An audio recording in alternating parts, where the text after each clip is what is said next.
प्रभू येशू ख्रिस्ताच्या मधुर नावामध्ये सर्वांना आज प्रीतीचा सलाम। आजच्या दिवसाला सुरुवात करण्यासाठी देवाचं वचन आपण वाचूया आणि आमच्या या दिवसाला आपण सुरुवात करूया।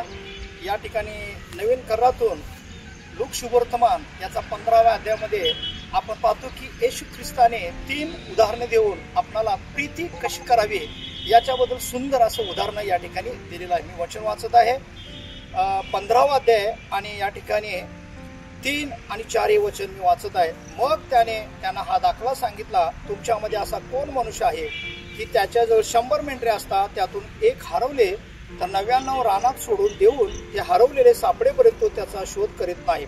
ते सापडल्यावर तो ते आनंदाने खांद्यावर घेतो। देव बाप तुम्हा सर्वांना या वचनाच्या द्वारे आशीर्वादित करो। परमेश्वराने शास्त्री पुरुषांना या वचनातून प्रीती कशी करावी हे सांगितलेलं आहे। या 15व्या अध्यायामध्ये आणि ह्या दाखल्यामध्ये आपण पाहिलं तर सुरुवातीला या ठिकाणी येशू ख्रिस्ताने उदाहरण दिलं हरवलेलं मेंढरू, आणि या ठिकाणी दुसरं पाहतो हरवलेलं नाणं, आणि तिसरा मुद्दा या ठिकाणी आहे, तिसरं उदाहरण आहे हरवलेला उधळ्या पुत्र। या ठिकाणी आपण पाहतो की मेंढरू हरवलेला आहे, त्याला माहित आहे हरवलेलं, परंतु रस्ता माहित नाही। प्रिय हो, आपण पाहतो नाणं हरवलेलं आहे, त्याला हरवलेलं माहित नाही आणि परत यायचं पण माहित नाही। आणि या ठिकाणी आपण पाहतो हरवलेला जो उधळ्या पुत्र आहे त्याला हरवलेलं माहित आहे आणि परत यायचं देखील माहित आहे। आपण पाहतो की प्रिय हो, या ठिकाणी 100 पैकी या ठिकाणी एक मेंढरू जे हरवलेला आहे आणि त्याच्यासाठी या ठिकाणी कोण त्याला आणण्यासाठी जाईल।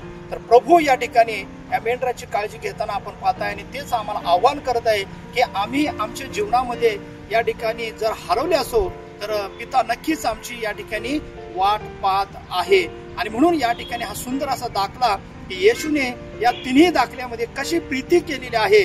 म्हणजे मेंढरू हरवलेला आहे, त्याला शोधण्यासाठी या ठिकाणी मेंढपाळ गेलेला आहे।